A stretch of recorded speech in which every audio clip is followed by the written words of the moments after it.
কি উপায় কলিযুগটো আমাৰ বাপজনে বৰ সুন্দৰ কৈছে যে কলিযুগক তেতিয়ালে ধন্য বুলি কিয় কয়লৈকে আহি আছে প্ৰথম কথা কলিযুগ দুখৰ সাগৰ ইয়াত কোনো সংশয় নাই দুখৰ সাগৰ হোৱাৰ পাছতো ইয়াত এনেকুৱা কি মহান গুণ আছে সৌলোকে কৈছে যে উপায়টো দিয়াৰ আগত এটা কথা চিন্তা কৰিবা কলিযুগৰ মানুহৰ বহুতখিনি লিমিটেশন আছে যেনে প্ৰায়না অল্পায়ুষ সভ্য তলস্মিন যুগে জনা মন্দ সুমন্দ মতয়ো মন্দ ভাগ্যহি উপদ্রতা 1:10 প্ৰথম স্কন্ধ প্ৰথম অধ্যায় 10 নম্বৰ শ্লোক ভাগৱত প্ৰথম কথা কলিযুগৰ মানুহৰ আয়ুষ একেবাৰে কম প্ৰায়না অল্পায়ুষ সভ্য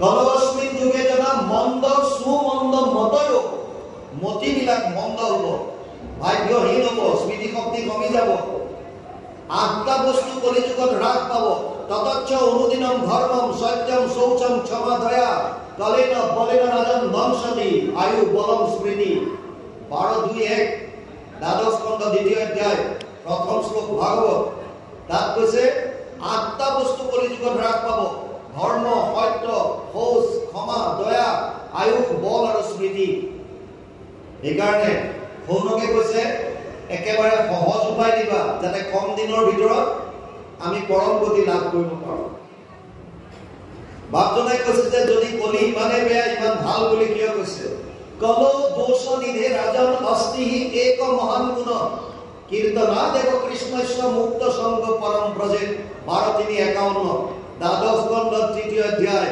প্ৰথম শ্লোক ভাগৱত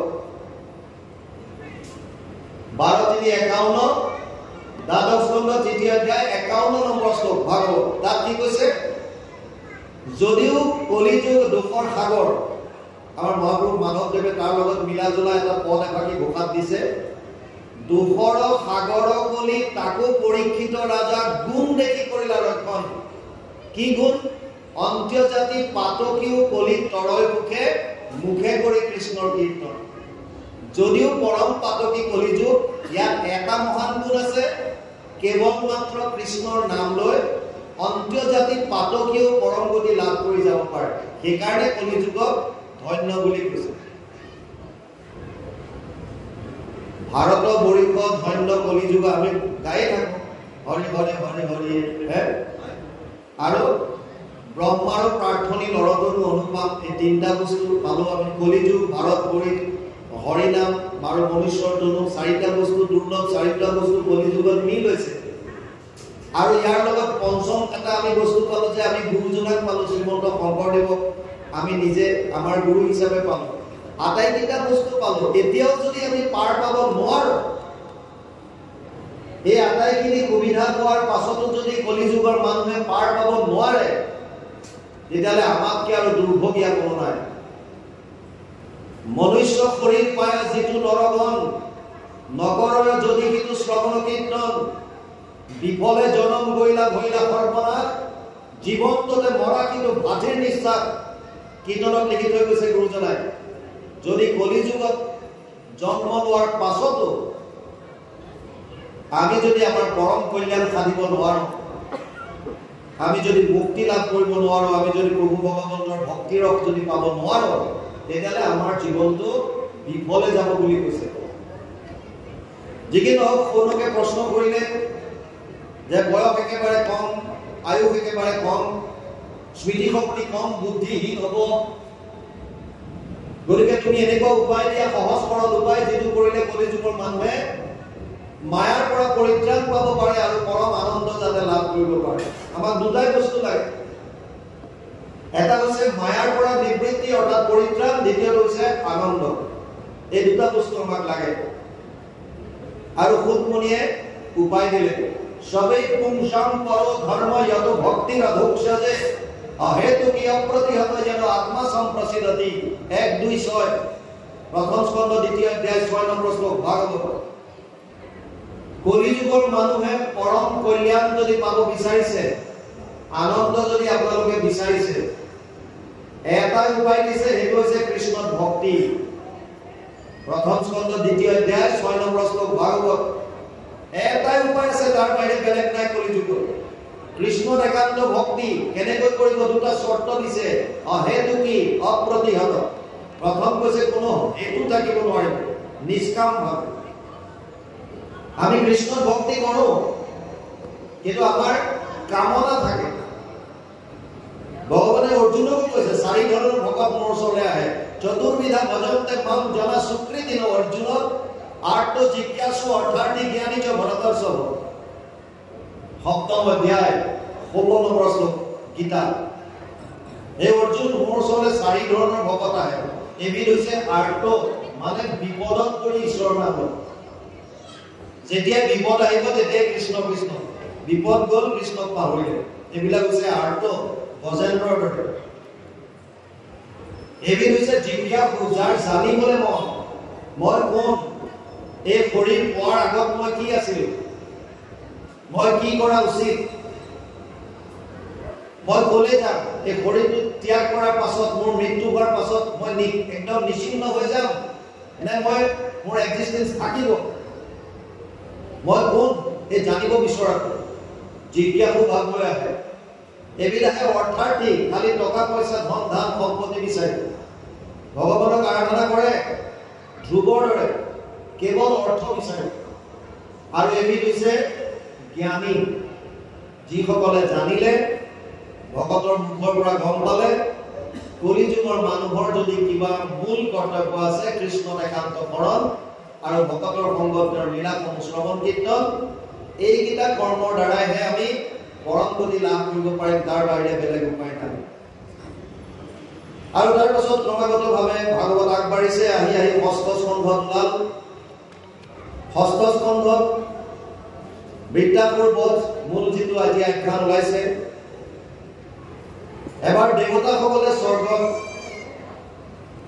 তেওঁলোকে বিৰাট আনন্দত মতলীয়া হৈ থাকোঁতে বৃহস্পতিৰ আগমন ঘটে তেওঁলোকৰ গুৰু বৃহস্পতিক দেখিও নেদেখাৰ দৰে ইন্দ্ৰ আদি দেৱতাসকলে এই নৃত্য আৰু নিজৰ ভোগত ব্যস্ত হৈ থাকে গুৰুজনাই অপমান কৰা দেখি নিজৰ শিষ্যসকলে বৰ আঘাত পায় আৰু অন্তৰ্ধান হৈ যায় তাৰ পৰা গুচি যায় অলপ পাছত ইন্দ্ৰ আদি দেৱতাৰ মনলৈ ভাৱ আহে আমি বৰ ভুল কৰিলো গুৰুৱে আমাক মাত নিদিয়াকে গুচি গ'ল আৰু যদি গুৰু নাথাকে তেতিয়াহ'লে অসুৰে আমাৰ স্বৰ্গ কাঢ়ি ল'ব লগে লগে বৃহস্পতি ঘৰলৈ গ'ল বৃহস্পতি নিজৰ গৃহতো নাই উপায়ন্তৰ হৈ গ'ল ইফালে শুক্ৰাচাৰ্যৰ শিষ্য দেৱতা অসুৰসকলে গম পালে যে গুৰুবিহীন স্বৰ্গ গতিকে আক্ৰমণ কৰিল উপায়ন্তৰ হৈ দেৱতাসকল ব্ৰহ্মাৰ ওচৰলৈ গ'ল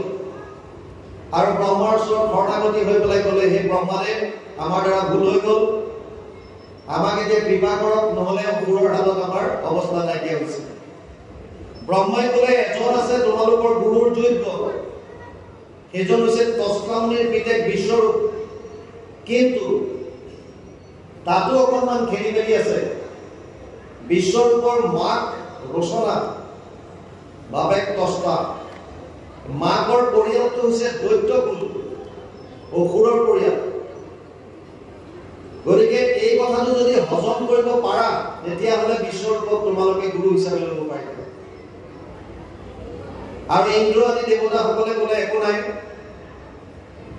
আমি সেইখিনি সহ্য কৰিম কাৰণ বৰ্তমান অৱস্থাত যদি গুৰুবিহীন হয় আমাৰ আৰু দিগদাৰ হ'ব তেতিয়া বিশ্বৰূপৰ ওচৰলৈ যায় আৰু বহুত কাকুতি মিনতি কৰাৰ পাছত বিশ্বৰূপে তেওঁলোকৰ গুৰু হ'বৰ কাৰণে সন্মতি প্ৰদান কৰে আৰু তাৰ পাছতে দেৱতাসকলক এটা কবচ দিয়ে যাৰ নাম নাৰায়ণ কবচ এই নাৰায়ণ কবচৰ কথা ইমান সময় পাঠ কৰিছিল যিটো কবচৰ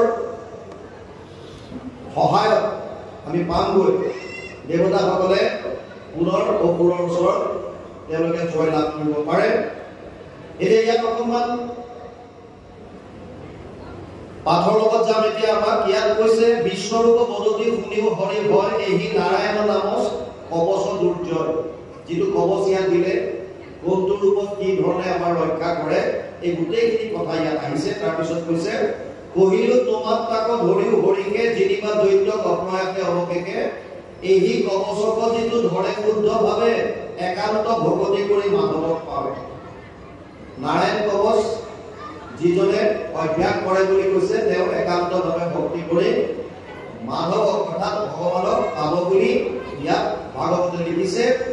তৰে অপ্ৰয়াসে কিন্তু সমস্তে ভয়ত শৰণ প্ৰহাৰে আদি বিঘ্নৰ মুণ্ড ৰাজ ভয় বৈৰী ভয় গৃহ ভয় যত আদি ব্যাধি আদি যত আছে সংসাৰত কিছুৱে নপাৱে তাক জানিবা নিশ্চয় এই মহাবিদ্যা যিটো ধৰাৰ হৃদয়। যিকোনো ভয়ৰ পৰা পৰিত্ৰাণ পাবৰ কাৰণে নাৰায়ণ কবচটো অতি উত্তম বুলি ভাগৱতে কৈছে। আৰু এই কবচৰ মহাত্ম্যটো বুজাই ইন্দ্ৰক এই কবচটো দিয়ে। ইয়াৰ পাছত এতিয়া আহিব যে এই কবচৰ পৰা কি ধৰণে কোনে লাভ পাইছিল এই কথাকেইটা অকণমান বুজাই দিওঁ। পাঠৰ লগত এতিয়া আমি যাম। কৃষ্ণ মনে কৈছে পূৰ্বে আছিল কৌশিক নামৰ ঋষি। এই মহাবিদ্যাতেহে জানিলা হৰিষি। কৌশিক নামৰ এজন ঋষি আছিল। তেওঁ এই নাৰায়ণ কবচ যিটো মহাবিদ্যা সেইটো জানিছিল। যেতিয়া কৌশিকৰ মৃত্যু হ'ল তেওঁৰ অস্থিসমূহ য'ত পৰি আছিল এবাৰ গন্ধৰ্বৰ প্ৰতি চিত্ৰত লগত অপেশ্বৰা শৱক লৈ ওপৰেদি উৰি যাওঁতে এই অস্থি য'ত পৰি আছিল তাৰ ওপৰেদি তেওঁলোক উৰি গ'ল। আৰু ইমান প্ৰভাৱ আছিল এই মহাবিদ্যাৰ নাৰায়ণ কবচৰ, যিটো যাৰ ঠাইত এই কবচ জনা ঋষিজনৰ অস্থি পৰি আছিল তাৰ ওপৰেদি যোৱাৰ কাৰণে তেওঁলোক আহি তলত পৰিবলগীয়া হ'ল। আৰু পৰি তেওঁলোকৰ নিজৰ শক্তি হ্ৰাস হ'ল, ওপৰলৈ উৰিব নোৱাৰা হ'ল। ইমানেই নাৰায়ণ কবচৰ মাহাত্ম্য আছিল। আৰু তেতিয়া এই গন্ধৰ্বৰ যিজন অধিপতি চিত্ৰৰথ তেওঁক বালখিল্য ৰজাই ঋষিসকলে আহি পেলাই কয় যে তোমালোকে ভুল কাম কৰিলা। যিহেতু ইয়াত কৌশিক ঋষিৰ অস্থিসমূহ পৰি আছিল আৰু তোমালোকে অস্থিৰ ওপৰেদি গলা, সেইকাৰণে তোমালোকৰ ৰথ এতিয়া পুনৰ আকাশত উৰিব নোৱাৰা হ'ল। এটা কাম কৰা, এই অস্থিসমূহ লৈ গৈ সৰস্বতী নদীত তোমালোকে এৰি দিয়া আৰু তেতিয়া তোমালোকে পুনৰ আগৰ শক্তি ঘূৰাই পাবা। তাৰ পাছত গন্ধৰ্বসকলে তেতিয়া সেই অস্থি লৈ গৈ সৰস্বতী নদীত গৈ পেলাই উঠাই দিয়ে। তাৰ পাছত তেওঁলোকে পুনৰ আগৰ শক্তি পায়। গতিকে ইয়াত প্ৰথমতে নাৰায়ণ কবচৰ মহাত্ম্য দেখুৱাইছে। মূল লক্ষ্য কিন্তু এটা, নাৰায়ণ কবচৰে এনেকুৱা মহাত্ম্য, ইয়াতকৈ মহাত্ম্য হৈছে কলিযুগত কৃষ্ণৰ নাম। ৰাম কৃষ্ণ নাম যিটো লয় একবাৰ কোটি জনমৰ পাপ ভস্ম হয় তাৰ।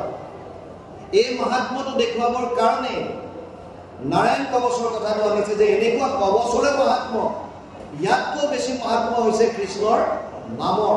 গতিকে এতিয়া সেইখিনি কথা ইয়াত আহিব, আমি পদৰ লগত যাম। কৃষ্ণ হয় ভাল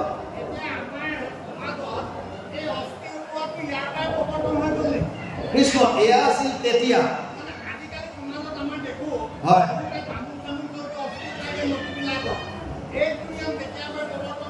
নহয়, তাৰ আগৰ পৰা আছে। মানে চাওক, ইয়াৰ আগতে আছিলে গোকৰ্ণ আৰু আপুনি যদি পায় ধুনকাৰী কথাটো, তেতিয়া ধুনকাৰী এজন মহাপাপী আছিল আৰু গোকৰ্ণই নিজৰ ককায়েকৰ গতি পাবৰ কাৰণে কাশী গয়া মথুৰা বৃন্দাবন গংগাত গৈ পেলাই প্ৰত্যেক জেগাত তেওঁৰ অস্থি বিসৰ্জন দিলে, দি পেলাই শ্ৰাদ্ধ কৰিলে, কিন্তু মহাগতি পোৱা নাছিল। শেষত আহি 7 দিন ভাগৱত শ্ৰৱণ কীৰ্তন কৰোঁতেহে ধুনকাৰীৰ দৰে মহাপাতকীয় গতি পালে। যুগল ধৰ্মৰ পৰা আগতে যিহেতুকে আমি প্ৰথমে কৈছো যুগল ধৰ্মত প্ৰত্যেকটো যুগত বেলেগ বেলেগ কৰ্ম, সেই সময়ৰ মানুহৰ এবিলিটি, তেওঁৰ সামৰ্থ্য অনুযায়ী কিছুমান বস্তু থাকে। যেনে ধৰক সত্য যুগত সহস্ৰ বছৰ তপ কৰিব পাৰিছিল বা জপ কৰিছিল, 1000 বছৰ যজ্ঞ কৰিব পাৰিছিল, কাৰণ তেওঁলোকৰ আয়ুসটো তেতিয়া বেছি আছিল। কলিযুগৰ মানুহৰ আয়ুস হৈছে 100 বছৰ, দাপৰত 1000 বছৰ, ত্ৰেতা যুগত 10 বছৰ, সত্য যুগৰ মানুহৰ বয়স 1 লাখ বুলি আমাৰ শাস্ত্ৰত কয়। 1 লাখ বছৰ যদি এজন মানুহ জীয়াই থাকে তেতিয়াহ'লে তেওঁ 1000 বছৰ যজ্ঞ বা তপ কৰাটো একো ডাঙৰ কথা নাছিল, কিন্তু কলি যুগৰ মানুহৰ বয়সে হৈছে 100 বছৰ। তাকো প্ৰহ্লাদে কৈছে দৈত্য শিশুসকলক, পুৰুষৰ আয়ু 100 বৰিষ সাক্ষাৎ, তাহাৰো অৰ্ধেক যায় বিফলে নিদ্ৰাত। 20 বৰিষ যায় বালক ক্ৰীড়াত, আৰু 20 যায় জৰা অৱস্থাত। জীৱা অৱশেষ আয়ু থাকয় যুৱাত, সিও কামে ক্ৰোধে লোভে যায় অজ্ঞানত। কলি যুগৰ মানুহৰ আয়ু হৈছে 100 বছৰ, আধাটো শুই থাকোঁতে যায়। আপোনালোকে হয়তো ভাবিব পাৰে যে আমি 24 ঘণ্টাৰ 12 ঘণ্টাটো নুশুওঁ, আমি মেক্সিমাম শুলেতো 8 ঘণ্টামানহে শুওঁ, তেতিয়াহ'লে আধা কেনেকৈ হ'ল? ভাগৱতে ভুল কৈছে নেকি? ভাগৱতে ভুল কোৱা নাই। আপোনাৰ মানুহৰ জীৱনৰ এভাৰেজটো উলিয়াব। এটা সৰু ল'ৰা বা ছোৱালী কেঁচুৱা যেতিয়া হৈ থাকে জন্মৰ পাছত 24 ঘণ্টা প্ৰায় 23 ঘণ্টা 23.5 ঘণ্টা শুই থাকে। আপোনালোকে মাকসকলক আইসকলক সুধিব, কেঁচুৱাটো অলপ সময়ৰ কাৰণে চকু মেলাই আকৌ শুয়ে থাকে। কাৰণ যেতিয়া সৰুতে সৰু সৰু মাইনাবিলাক মেক্সিমাম সময় দিনটো তেওঁলোক শুই থাকে, আকৌ যেতিয়া বৃদ্ধ অৱস্থা আহিব তেতিয়াও আকৌ বেছি সময় শুই থাকে। গতিকে আল্টিমেটলি এভাৰেজ উলিয়াওঁতে আমাৰ আধাটো বয়স শুই থাকোঁতে যায়। 20 বছৰমান ক্ৰীড়া কৰি থাকোঁতে বালক অৱস্থাত যায়, 20 বছৰ বৃদ্ধ অৱস্থাত একো কাম বন কৰিব নোৱাৰা অৱস্থাত আহে, তেতিয়াও 20 বছৰমান যায়। মাত্ৰ যুৱ অৱস্থাত 10 বছৰমান সময় পায়। এইকণ সময়ও আমাৰ কাম ক্ৰোধ লোভ মোহ ইয়াতে আমি পাৰ কৰি দিওঁ। সেইকাৰণে কলি যুগৰ বেলেগ উপায়বিলাক দিলে সেইবিলাক উপায়ৰ দ্বাৰা ইয়াত গতি পোৱাটো সম্ভৱ নহয়, কাৰণ তেনেধৰণে নীতি নিয়ম কৰিবলৈ ইমান সময় মানুহৰ হাতত নাই। সেইকাৰণে একেবাৰে সহজ সুলভ আমাক উপায় এটা দি গ'ল, যিটো উপায় কৈছে কেৱল নাম মাত্ৰ ল'লে হ'ল। হৰিৰ নামেব নামেব নামেব মম জীৱনম কলম নাস্তেইব নাস্তেইব নাস্তেইব গতিৰ অন্যথা। নাৰদে কৈছে কলি যুগত কেৱল নাম নাম আৰু নাম, নামৰ বাহিৰে আৰু বেলেগ একো নাই। সেইকাৰণে কৃষ্ণৰ নামৰ মহাত্ম্য দিবৰ কাৰণে এই কথাখিনি আনিছে।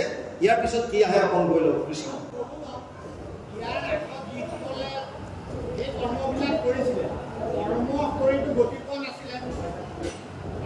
হয়, এতিয়া যিসকলে ধ্যান যজ্ঞ পূজা এইসকলেতো গতি পোৱা নাছিলে। ধ্যানৰ অন্তত 10 নাম জপ কৰিব লাগে, তাৰপিছত যজ্ঞ অন্তত 8 নাম জপ কৰিব লাগে ভগৱান, আৰু পূজাৰ অন্তত 12 নাম জপ কৰিব লাগে। যজ্ঞৰ পূজাৰ কহিছে জনমতে ফল, হৰি নামে কেইটাক প্ৰলয় হ'ব। হৰি নাম নল'লে তেতিয়াও সফল হোৱা নাছিল। কৃষ্ণই চাওক 3টা মাৰ্ক দিছে উদ্ধৱক।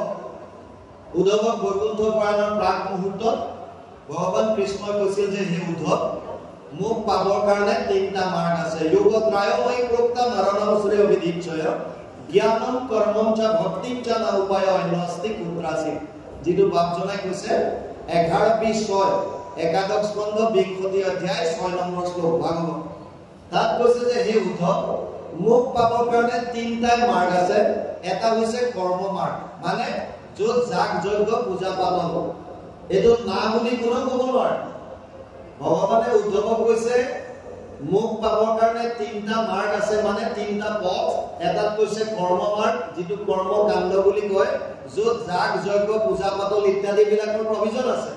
এটা হৈছে জ্ঞান মাৰ্গ, য'ত নিৰ্গুণ নিৰাকাৰ ব্ৰহ্ম ধ্যান ধাৰণা সমাধিৰ দ্বাৰা, যেনেকৈ আপোনালোকে দেখা পাইছে সন্ন্যাস ব্ৰত ধাৰণ কৰি ঘৰৰ পৰা গুচি যায়, জংঘলত থাকে, পৰ্বত পাহাৰত বহুত দিন চিন্তা কৰি থাকে নিৰ্গুণ নিৰাকাৰ ব্ৰহ্ম, এইটো জ্ঞান মাৰ্গত যায়।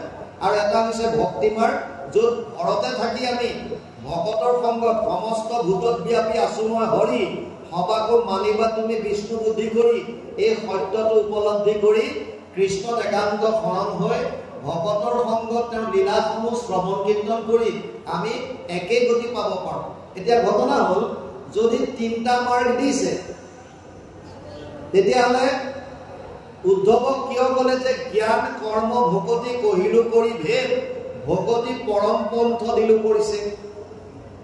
সিদ্ধান্ত কিয় দিলে? যদি 3টা মাৰ্গ ভাগৱতত আছে আৰু নিজে ভগৱানে কৈছে যে মোক পাবলৈ তিনিটা পথ আছে, তুমি এনেকে ডাইৰেক্ট আহিব পাৰা, ইফালেও আহিব পাৰা, ইফালেও আহিব পাৰা, কিন্তু মোৰ সিদ্ধান্ত হৈছে ৰাজমাৰ্গটো অৰ্থাৎ ভক্তি মাৰ্গ। বাকী কেইটা কিয় চাইড কৰিলো? ইফালে সেইজন ভগৱান কৃষ্ণৰ অৰ্জুনক গীতাত কৈছে সমহং সৰ্বভূতেষু নামে দেশ অস্তি না প্ৰিয়, নৱম অধ্যায় 29 নম্বৰ শ্লোক। তাত কৈছে হে অৰ্জুন, মোৰ কাৰণে সব সমান, কোনো কাৰো প্ৰতি মোৰ দেশ ভাৱ নাই, কোনো মোৰ কাৰণে প্ৰিয় নহয়।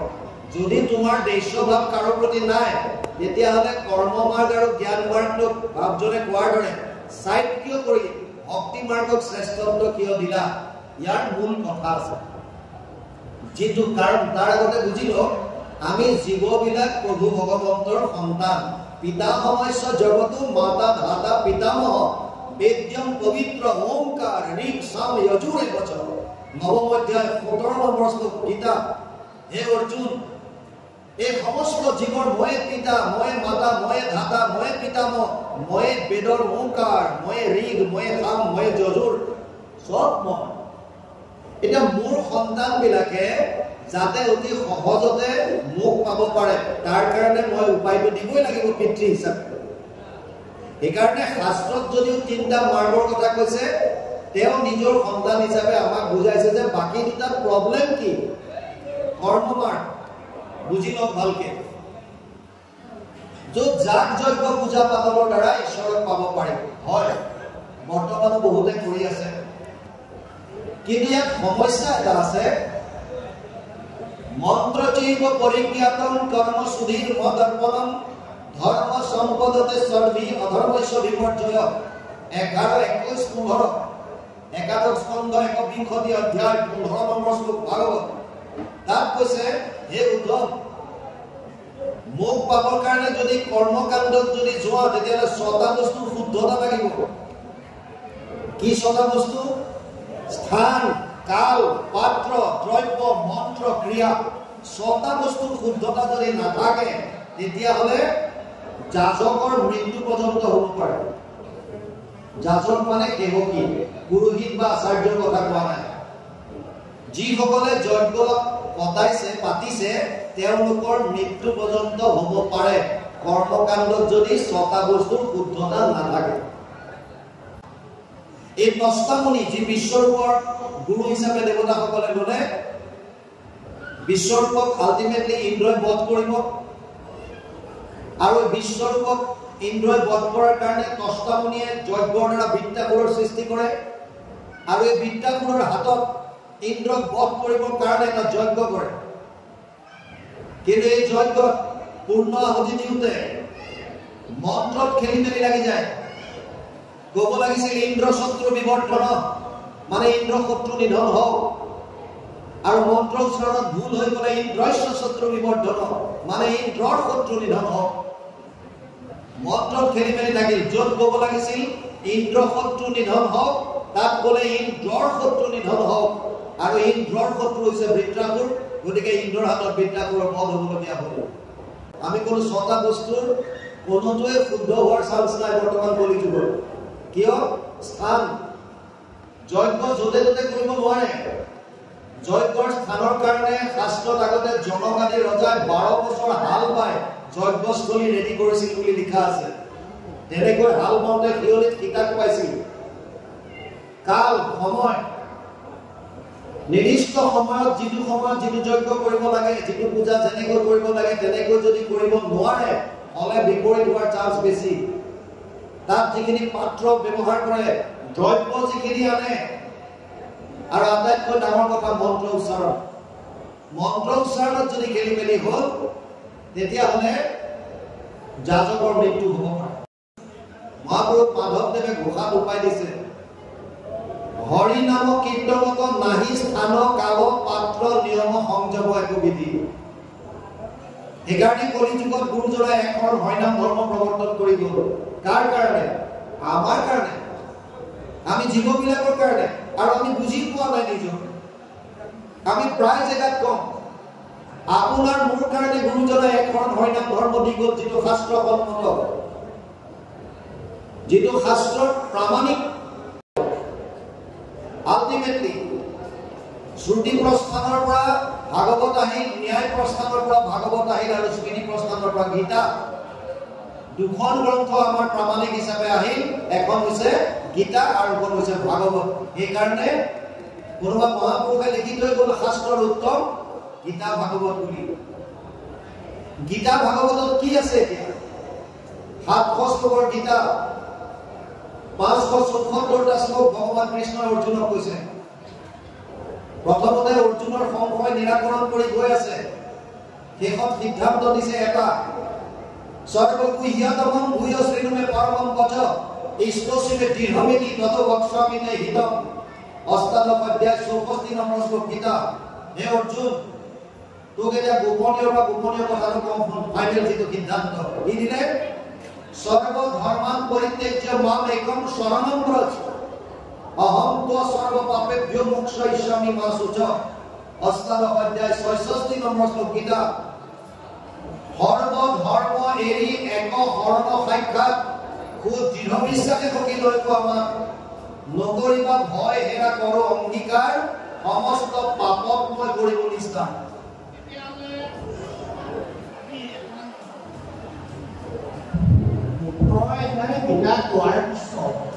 ভগৱন্তই যেতিয়া উদ্ধৱক ক'লে যে সৰ্বধৰ্ম তুমি ত্যাগ কৰা, অৰ্জুনক ক'লে যিমানখিনি মই ক'লো সমস্ত ত্যাগ কৰা, আৰু তুমি এটা শিশুৱে যেনেকৈ বোকাত লেপেটি হৈ মাকক লৈ আহে, তুমি তেনেকৈ মোক বুলিলে আৰু মই মাকৰ নিচিনা ধুৱাই কৰি চাফা কৰি লওঁ। তেতিয়াহ'লে ভগৱন্ত চৰণৰ সিদ্ধান্ত, ভগৱন্ত চৰণৰ পিনে আৰু আনক কেতিয়াও গতি নাপায়। সেইকাৰণে আমাৰ ইয়াত ওলাইছিলে যে জাগ্ৰত পূজাপাতলৰ কথা ভগৱন্ত প্ৰভু যেতিয়া বৈকুণ্ঠলৈ গ'ল, সকলো ধৰ্মবোৰে তেওঁ লৈ গ'ল। এক স্থানে নাম ধৰ্মহে চলে, আৰু দ্বিতীয়তে এই নাম সকলো ধৰ্ম ক'ত দিলে? ভকত মানে বাৰু দেৱতো বিদতকৈ ভকতেহে বৰ, ভকতক ভৰি লাগিছে কৰ্মদৰ। ভকতসকলে যে আশীৰ্বাদ তেনেকে মিলাই কৃষ্ণৰ প্ৰসাদ, ভকতে আশীৰ্বাদ নিদিয়ালৈকে কৃষ্ণৰ প্ৰসাদ নিদিয়ে। ভক্তি ভকত ভগৱন্ত গুৰু চতুৰ্বিধ বাপু এক, ইনকি সুমিৰন কৰেছো নাচৈ বিঘ্নি অনেক। এইকাৰণে কৈছে ভকত, ভক্তি, ভগৱন্ত আৰু গুৰু এই চাৰিবিধ এক বুলি কৈছে। ইয়াত কোনো প্ৰভেদ নাই, বুজি পালে? সেইটো কথা কৈছে। সেইকাৰণে এতিয়া মোৰ কথাটো এনেকুৱা, আমাৰ বহুতে ভাবে যে গুৰুজনাইহে এক শৰণ বুলি কৈ গ'ল। নহয়, তত্ত্বটো বুজক। 5,500 বছৰ আগত ভগৱান কৃষ্ণইহে অৰ্জুনক দি গৈছিল এক শৰণৰ কথা। সৰ্বধৰ্মান পৰিত্যাজ্য মাম একম শৰণম ব্ৰজ, সব বাদ দি মোৰ এক শৰণ ল।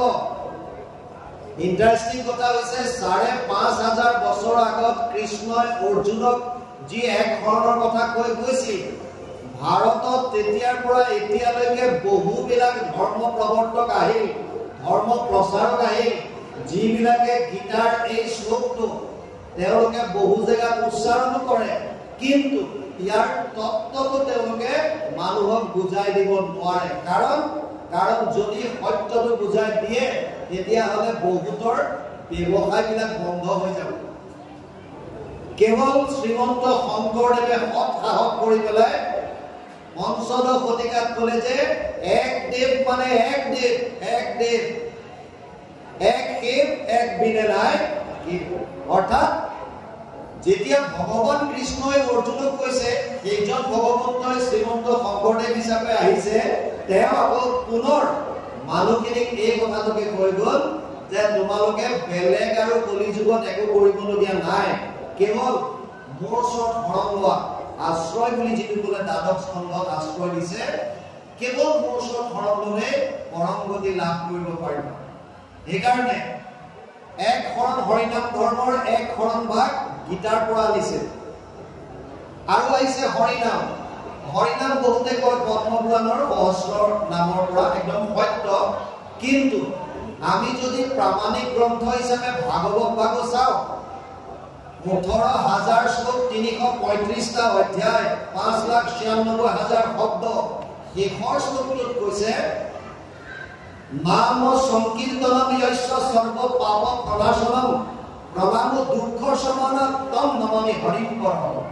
12, 13, 23 দ্বাদশ স্কন্ধ 13 অধ্যায় 23 নম্বৰ শ্লোক ভাগৱত তাত কৈছে কলি যুগত কেৱল প্ৰভু ভগৱন্তৰ নাম সংকীৰ্তনৰ দ্বাৰাই আমি পৰম গতি লাভ কৰিব পাৰিম মনৰ সমস্ত দুখৰ পৰা আমি পৰিত্ৰাণ পাব পাৰিম গতিকে যি তিনটা প্ৰস্থান আছিল শ্ৰুতি প্ৰস্থান স্মৃতি প্ৰস্থান ন্যায় প্ৰস্থান তিনটা প্ৰস্থানৰ দুখন প্ৰামাণিক গ্ৰন্থ গীতা ভাগৱত আৰু গীতা ভাগৱত দুইটাই কৃষ্ণৰ শৰণ আৰু তেওঁৰ নাম লীলাৰ শ্ৰৱণ কীৰ্তনৰ কথাই আমাক কৈছে সেইকাৰণে গুৰুজনাই প্ৰৱৰ্তন কৰি যোৱা এক শৰণ হৰিনাম ধৰ্ম সম্পূৰ্ণৰূপে প্ৰামাণিক এই সত্যটোকে বহুতে বুজাবলৈ নগৈ তেতিয়া অমুকে এনেকুৱা কৰিছিল অমুকে তেনেকুৱা কৰিছিল যুৱ ধৰ্মৰ কাৰণেতো সবেই বেলেগ বেলেগ দিয়ে লৈ গৈছে আপুনি অলপ দিনৰ আগলৈকে যেতিয়ালৈকে ঠাণ্ডা আছিল আপোনালোকে সবে সোয়েটাৰ পিন্ধিছিল জেকেট পিন্ধিছিল স্কাৰ্ফ লৈছিল কিন্তু গৰম দিনত আপোনালোকে সেয়া বস্ত্ৰ পৰিধান কৰিব নেকি কেতিয়াও নকৰে কিয় সময়ৰ কাৰণে সময়ত যিটো বস্তুৰ প্ৰয়োজন যিটো সময়ত যিটো বস্তুৰ প্ৰয়োজন আমি সেইটো কৰিব লাগে বৰ্তমান কলিযুগৰ অতি ভয়াৱহতা ইয়াৰ পৰা পৰিত্ৰাণ পোৱাৰ কেৱল এটাই উপায় দি গৈছে সেইটোৱে হৈছে প্ৰভু ভগৱন্তৰ নাম আৰু সেইকাৰণে গুৰুজনাই আমাক এক শৰণ হৰিনাম ধৰ্মটো দি থৈ গৈছে যাতে আমাৰ মানুহখিনিয়ে ইয়াক আশ্ৰয় কৰি এই দুখ কষ্ট বা আমাৰ যে তিনটা তাপৰ পৰা আমি তাপিত হৈ আছো ইয়াৰ পৰা যাতে পৰিত্ৰাণ পাই আমি যাব পাৰো